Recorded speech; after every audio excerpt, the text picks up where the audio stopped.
ನಡೆಯುತ್ತಿರುವ ಬೆಳಗಾವಿ ಅಧಿವೇಶನದಲ್ಲಿಯೇ ರಾಜ್ಯ ಸರ್ಕಾರವು ಸಚಿವ ಸಂಪುಟ ಸಭೆಯಲ್ಲಿ ತೀರ್ಮಾನಿಸಿದಂತೆ ಸಂಪೂರ್ಣ ಒಳ ಮೀಸಲಾತಿ ಅನುಷ್ಠಾನಗೊಳಿಸುವಂತೆ ಆಗ್ರಹಿಸಿ ಮಾದಿಗ ದಂಡೋರ ಹೋರಾಟ ಸಮಿತಿಯ ವತಿಯಿಂದ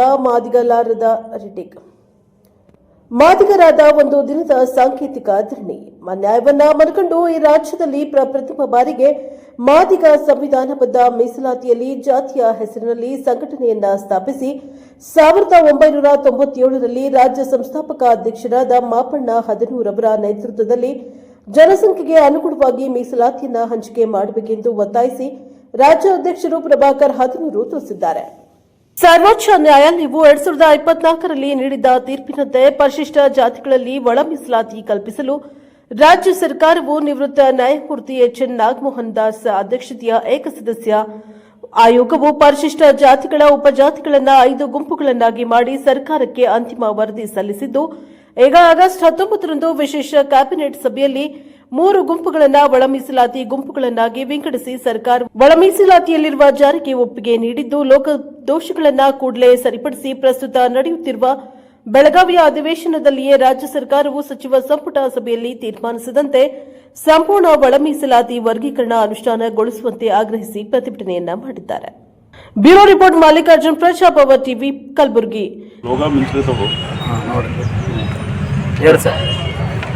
ಸರ್, ನಮ್ಮ ಹೆಸರು ಬಸವರಾಜ ಮಿತ್ರಿ ಅಂತ ಮಾದಿಗ ದಂಡೋರ ರಾಜ್ಯ ಉಪಾಧ್ಯಕ್ಷರು ಮಾಪಣ್ಣ ಹದನೂರು. ಇವತ್ತು ಈ ಒಂದು ಜಿಲ್ಲಾಧಿಕಾರಿ ಮುಖಾಂತರ ಒಂದು ಬೆಳಗಾವಿ ಅಧಿವೇಶನದಲ್ಲಿ ಒಂದು ಅಧಿವೇಶನ ನಡೀತಂಥ ಸಮಯದಲ್ಲಿ ನಾವು ಎಚ್ಚರಿಕೆ ಕೊಡ್ತಾ ಇದ್ದೀವಿ. ಏನಂದರೆ ಈ ರಾಜ್ಯದ ಮುಖ್ಯಮಂತ್ರಿ ಮತ್ತು ಈ ಸಚಿವ ಸಂಪುಟಕ್ಕೆ ಸುಮಾರು 30 ವರ್ಷಗಳಿಂದ ಒಳ ಮೀಸಲಾತಿ ಹೋರಾಟ ಮಾಡ್ಕೊಂತ ಬಂದಿದ್ದೀವಿ. ಎಲ್ಲ ಆಡಳಿತದಲ್ಲಿರ್ತಕ್ಕಂಥ ಪ್ರತಿಯೊಂದು ಬಿಜೆಪಿ ಸರ್ಕಾರ ಇರ್ಬೋದು, JDS ಸರ್ಕಾರ ಇರ್ಬೋದು, ಎಲ್ಲ ಸರ್ಕಾರಗಳು ಆಶ್ವಾಸನೆ ಕೊಟ್ಕೊಂಡು ಬಂದಿದೆ. ಈ ಒಂದು ರಾಜ್ಯದ ಮುಖ್ಯಮಂತ್ರಿ 2ನೇ ಸಲ ಮುಖ್ಯಮಂತ್ರಿ ಆಗಿರ್ತಕ್ಕಂಥ ಸಿದ್ದರಾಮಯ್ಯನವರು ಮೊದಲನೇ ಮುಖ್ಯಮಂತ್ರಿ ಆದಾಗ ನಾನು ಈ ಸದಸ್ಯ ಆಯೋಗ ಜಾರಿಗೆ ಮಾಡ್ತೀನಿ, ಒಳ ಮೀಸಲಾತಿ ವರ್ಗೀಕರಣ ಮಾಡ್ತೀನಿ ಅಂತ ಹೇಳಿಸಿ ನಮ್ಮ ಒಂದು ಹುಬ್ಬಳ್ಳಿ ಸಮಾವೇಶದಲ್ಲಿ ಘಂಟಾಘೋಷವಾಗಿ ಹೇಳಿದರು. ಅದೇ ರೀತಿಯಾಗಿ 2 ಸಲ ಮುಖ್ಯಮಂತ್ರಿ ಆದರೂ ಕೂಡ ಇಲ್ಲಿವರೆಗೆ ಆಗಿಲ್ಲ. ದಯವಿಟ್ಟು ಈ ಒಂದು ಲಾಸ್ಟ್ ನಮ್ಮ ಹೋರಾಟ ಇದೆ. ಇನ್ನು ಮುಂದೆ ದೊಡ್ಡ ಉಗ್ರವಾದ ಪ್ರಾಣ ತ್ಯಾಗ ಬಲಿದಾನ ಮಾಡಿ ಸಹ ನಾವು ಒಳ ಮೀಸಲಾತಿ ಪಡಿತೀವಿ. ಅದಕ್ಕೆ ಆಗೋದಕ್ಕೆ ಕಾರಣಭೂತರಾಗಿರ್ತಕ್ಕಂಥ ಈ ರಾಜ್ಯದ ಸರ್ಕಾರಗಳನ್ನು ಅದಕ್ಕೆ ಆಸ್ಪದ ಕೊಡದೆ ಈ ಒಂದು ಅಧಿವೇಶನದಲ್ಲಿ ಶೀಘ್ರವಾಗಿ ಒಳ ಮೀಸಲಾತಿ ವರ್ಗೀಕರಣ ಮಾಡಬೇಕು. ಮಾಡಿ ಮಾದಿರಿಗೆ ನ್ಯಾಯಯುತವಾಗಿ ಒಂದು ಹೋರಾಟವನ್ನು ಇಲ್ಲಿಗೆ ರದ್ದುಪಡಿಸಿ ಒಂದು ನ್ಯಾಯಯುತವಾಗಿ ಒಂದು ಬೇಡಿಕೆಯನ್ನು ಈಡೇರಿಸೋಕ್ಕೆ ಎಲ್ಲ ಸಚಿವ ಸಂಪುಟದವರು ಕೊಡಬೇಕು. ಮತ್ತು ಇನ್ನೊಂದು, ನಮ್ಮ ಕಾಣದ ಕೈಗಳು ಸಚಿವರು ವೇದಿಕೆ ಮೇಲೆ ಹೇಳ್ತಕ್ಕಂಥ ಒಂದು ಮತ್ತೆ ಒಳಗಡೆ ಹೇಳ್ತಕ್ಕಂಥ ಒಂದು, ದಯವಿಟ್ಟು ಅದು ಆಗಬಾರ್ದು. ಇದು ಆಯ್ತಪ್ಪ ಅಂತಂದ್ರೆ ಮುಂದೆ ಬರ್ತಕ್ಕಂಥ ವಿಧಾನಸಭೆ, ಜಿಲ್ಲಾ ಪಂಚಾಯತ್, ತಾಲೂಕ್ ಪಂಚಾಯತ್ ಚುನಾವಣೆಗಳಲ್ಲಿ ಈ ಒಂದು ಆಡಳಿತ ಪಕ್ಷದಲ್ಲಿರ್ತಕ್ಕಂಥ ಪ್ರತಿಯೊಬ್ಬ ಕ್ಯಾಂಡಿಡೇಟ್ಗಳನ್ನು ಸೋಲಿಸಿ ನಾವು ಮತ್ತೆ ನಮ್ಮ ಉಗ್ರವಾದ ಹೋರಾಟದ ಮುಖಾಂತರ ನಾವು ಪಡಿತೀವಿ ಅಂತಕ್ಕಂಥದ್ದು ಈ ಒಂದು ವೇದಿಕೆ ಮುಖಾಂತರ ಹೇಳಕ್ಕೆ ನಾನು ಇಚ್ಛೆ ಪಡುತ್ತೇನೆ. ಬಂಜಾರ ಸಮಾಜದವರು ಹೇಳ್ತಾರೆ ಸದಾಶಿವ ಆಯೋಗ ವರದಿ ಜಾರಿ ಮಾಡಬೇಡ್ರಿ ಸರ್. ನಾವು ಯಾವ ಬಂಜಾರ ಸಮಾಜದವರು ಬಳಸ್ಕೊತಿದಾರ ವೋಟ್ ಬ್ಯಾಂಕ್ ಆಗಿ ನಮ್ಮನ್ನು ಬೆಳೆಸಂತಾರ. ನಾವು ಯಾವ ಬಂಜಾರ ಸಮಾಜದವ್ರು ಕಸ್ಕೊಂತಿಲ್ಲ, ವಲಯ ಸಮಾಜದವ್ರು ಕಸ್ಕೊಂತಿಲ್ಲ, ವಡ್ರ ಸಮಾಜದವ್ರು ಕಸ್ಕೊಂತಿಲ್ಲ. ಜಾತಿಗೆ ಅನುಗುಣವಾಗಿ ಮಾದಿಗರು ಬಹುಸಂಖ್ಯಾತರಿದ್ದೀವಿ. ಮಾದಿಗರು ಬಹುಸಂಖ್ಯಾತರು ನಮ್ಮ ಹಕ್ಕುಗಳನ್ನು ಕೊಡಬೇಕು.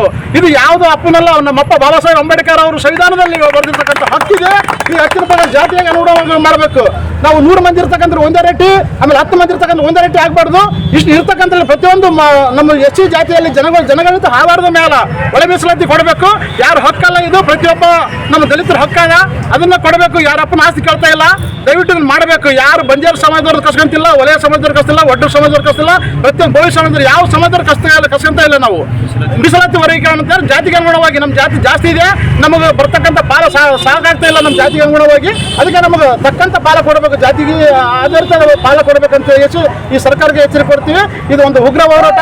ಇನ್ನು ಬರ್ತಕ್ಕಂಥ ದಿನಗಳಲ್ಲಿ ನಾವು ಇನ್ನೂ ದೊಡ್ಡ ಹೋರಾಟಗಳನ್ನು ಮಾಡಿ ನಮ್ಮ ಹಕ್ಕು ಪಡಿತೀವಿ ಅಂತ ಹೇಳ್ಕಂತ ಈ ವೇದಿಕೆ ಮುಖಾಂತರ ನಾವು ಹೇಳೋದಕ್ಕೆ ಇಚ್ಛೆ ಪಡುತ್ತೇನೆ. ಜೈ ಮಾದಿಗ, ಜೈ ಮಾದಿಗ.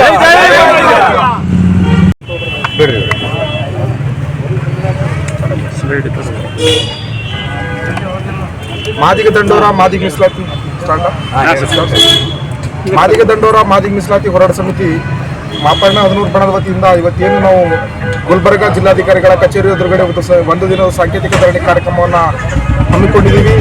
ಕಾರಣ ಏನು, ಮೀಸಲಾತಿ 101 ಜಾತಿಗಳಿಗೆ ಸಮಾನವಾಗಿ ಮೀಸಲಾತಿಗೆ ಹಂಚಿಕೆ ಆಗಬೇಕಂತೇಳಿ 1997ರಿಂದ ಮಾದಿಗ ದಂಡೋರ ಹೋರಾಟ ಸಮಿತಿ ಮಾಪಣ್ಣ ಹದನೂರು ನೇತೃತ್ವದಲ್ಲಿ ಕರ್ನಾಟಕ ರಾಜ್ಯದತ್ತ ಮಾದಿಗ ಜನಾಂಗವನ್ನು ಬಡಿದೆಬ್ಬಿಸಿ ಹೋರಾಟವನ್ನು ಮಾಡಿರ್ತಕ್ಕಂಥದ್ದು ತಮಗೆಲ್ಲರಿಗೂ ತಿಳಿದ ವಿಷಯ. ಏನು ಮಾದಿಗ ದಂಡೋರ ಮತ್ತು ಮಾದಿಗ ಜನಾಂಗದ ಹೋರಾಟದ ಫಲವಾಗಿ ಏನು ನಾಗಮೋಹನೋತ್ಸವ ಆಯೋಗ ಕೂಡ 5 ಭಾಗ ಮಾಡಿ ಏನು ನೀವು ಮೀಸಲಾತಿ ವರ್ಗೀಕರಣ ಜಾರಿ ಮಾಡಬೇಕು, 101 ಉಪಜಾತಿಗಳಿಗೆ ಸಮಾನವಾಗಿ ಹಂಚಿಕೆ ಮಾಡಬೇಕಂತೇಳಿ ಆಗಸ್ಟ್ 4ನೇ ತಾರೀಕು ಕಳೆದ ಆಗಸ್ಟ್ 4ನೇ ತಾರೀಕು ಸರ್ಕಾರಕ್ಕೆ ಅಂತಿಮ ವರದಿಯನ್ನು ಸಲ್ಲಿಸಿದ್ದಾರೆ. ಅದೇ ರೀತಿ ಆಗಸ್ಟ್ 19ನೇ ತಾರೀಕು ವಿಶೇಷ ಕ್ಯಾಬಿನೆಟ್ ಸಭೆಯಲ್ಲಿ ಕರ್ನಾಟಕ ರಾಜ್ಯ ಸರ್ಕಾರ ಕೂಡ ತೀರ್ಮಾನ ಮಾಡಿದಂತೆ 3 ಭಾಗ ಅಂತೇಳಿ ಏನು ಅವರು ಒಂದು ವರ್ಗೀಕರಣ ಜಾರಿಗೆ ಒಪ್ಪಿಗೆ ನೀಡಿ ಇವತ್ತು 3 ತಿಂಗಳಾದರೂ ಕೂಡ ಅದ್ರ ಬಗ್ಗೆ ಏನು ಇವತ್ತು ಲೋಪದೋಷಗಳನ್ನು ಸರಿಪಡಿಸದೆ ಕಾಲಹರಣ ಮಾಡಿ ಇವತ್ತು ಒಂದು ಜನಾಂಗವನ್ನು ಇವತ್ತು ತುಳಿತಕ್ಕಂತಕ್ಕ ಒಂದು ಪ್ರಯತ್ನವನ್ನು ಇವತ್ತು ರಾಜ್ಯ ಸರ್ಕಾರ ಮಾಡಿದೆ. ಈ ಕಾರಣದಿಂದ ಇವತ್ತು ಏನು ಬೆಳಗಾವಿಯ ಸುವರ್ಣಸೌಧದಲ್ಲಿ ನಡೀತಿರ್ತಕ್ಕಂಥ ಚಳಿಗಾಲದ ಅಧಿವೇಶನದಲ್ಲಿ ಈ ಒಂದು ಲೋಪದೋಷಗಳನ್ನ ಸರಿಪಡಿಸಿ ಒಳ ಮೀಸಲಾತಿ ವರ್ಗೀಕರಣ ಜಾರಿಗೆ ನಾವು ಒಪ್ಪಿಗೆ ನೀಡಬೇಕಂತೇಳಿ ಈ ಒಂದು ಸಾಂಕೇತಿಕ ಧರಣಿಯ ಮೂಲಕ ನಾವು ಸರ್ಕಾರಕ್ಕೆ ಒತ್ತಾಯವನ್ನು ಮಾಡ್ತಾ ಇದ್ದೀವಿ. ಲೋಪದೋಷ ಅಂದ್ರೆ ಏನು? ಲೋಪದೋಷ ಅಂದ್ರೆ ಬಡ್ತಿ ಮೀಸಲಾತಿಯಲ್ಲಿ ಮತ್ತು ಆಮೇಲೆ ಶೈಕ್ಷಣಿಕವಾಗಿ ಏನು ಅದು ಏನು ರಾಜಕೀಯ ಕಾರಣದಿಂದ ಅವ್ರು ಮಾಡಿಲ್ಲ. ಆಕ್ಚುಲಿ ನಮಗೆ 8% ರಿಸರ್ವೇಷನ್ ಸಿಗಬೇಕಾಗಿತ್ತು, ಇವರು 6% ಅಂತ ಏನು ಹೇಳ್ಕೊಟ್ಟಿದ್ದಾರೆ ಅದು ಸುಮ್ಮನೆ ಅದು ತುಟ್ಟಿಗೆ ತುಪ್ಪ ಹಚ್ಚುವಂಥ ಕೆಲಸ ಮಾಡಿದ್ದಾರೆ ಅವರು. ನಿಜವಾಗ್ಲೂ ಅದು ಅನ್ಯಾಯ ಇದೆ. ಅದಕ್ಕೆ ನೀವು ಏನು ಒಂದು ಮಾದಿಗ ಜನಾಂಗ 1997ರಿಂದ ಈ ಒಂದು ಬೀದಿಗಿಳಿದು ಒಂದೇ ವಿಷಯದ ಪರವಾಗಿ ಹೋರಾಟ ಮಾಡಿದೆ. ಈ ಒಂದು ಹೋರಾಟಕ್ಕೆ ನೀವು ಇವತ್ತು ಏನು ಸರಿಯಾದ ಸ್ಪಂದನೆ ಸಿಗ್ತಾ ಇಲ್ಲ. ಈ ಒಂದು ಹೋರಾಟ ನೀವು ಇದೇ ರೀತಿ ಮಾಡಿದ್ರೆ ಬೀದಿಗಿಳಿದು ವಿಧಾನಸೌಧ ಚಲೋ ಮತ್ತು ವಿಧಾನಸೌಧ ಮುತ್ತಿಗೆ ಕಾರ್ಯಕ್ರಮವನ್ನು ಕೂಡ ಮಾದಿಗ ಜನಾಂಗ ಮತ್ತು ಮಾದಿಗ ದಂಡರು ಹಮ್ಮಿಕೊಳ್ಬೇಕಾಗ್ತದೆ. ಸಂಪುಟದಲ್ಲಿ ನಿಮ್ಮದೇ ಸಮಾಜದ ಸಚಿವರದಾರ? ಹಾಂ ಸರ್, ಹೌದು. ಮತ್ತು ಅವ್ರು ಏನೋ ಇದ್ರ ಬಗ್ಗೆ ಇಲ್ಲ, ಅವ್ರ ಏನಿದೆ ರಾಜಕೀಯ ಇದೆ ಸರ್, ಅಲ್ಲಿ ರಾಜಕಾರಣ ಇರೋದು ರಾಜಕೀಯ ಕಾರಣಕ್ಕೆ. ಈಗ ಒಬ್ಬರೇ ಮಾದಿಗರೊಬ್ಬರೇ ಅಲ್ಲಿ ಹೇಳಕ್ಕಾಗಲ್ಲ, ಎಲ್ಲ ಜಾತಿ ಎಲ್ಲರೂ ಮಿನಿಸ್ಟರ್ಸ್ಗಳು ಇರ್ತಾರೆ. ಅದು ಏನೋ ರಾಜಕೀಯ ಕಾರಣಕ್ಕೆ ಅವರು ಮಾಡ್ತಾರೆ, ಸ್ಪಷ್ಟವಾಗಿ ಇದು ಎಲ್ರಿಗೂ ಗೊತ್ತಿರತಕ್ಕಂಥ ವಿಷಯ ಇದೆ. ಅದಕ್ಕೆ ನಾವು ಇದು ಏನು ಲೋಪದೋಷ ನೀವು ಏನು ಸರಿಪಡಿಸಿ ಒಂದು ಸಂಪೂರ್ಣ ಮೀಸಲಾತಿ ಜಾರಿ ಮಾಡ್ಬೇಕಂತ ನಾವು ಆಗ್ರಹ ಮಾಡ್ತೀವಿ. ಇಲ್ಲದಿದ್ದ ಪಕ್ಷದಲ್ಲಿ ನಾವು ಬೀದಿಗಿಳಿದು ಮಾದಿಗ ಜನಾಂಗ ಮತ್ತೊಮ್ಮೆ ಏನು 1ನೇ ಹಂತದ ಹೋರಾಟ ಏನು ಮುಗಿದೆ 2ನೇ ಹಂತದ ಹೋರಾಟಕ್ಕೆ ನಾವು ಚಾಲನೆ ನೀಡಬೇಕಾಗ್ತದೆ.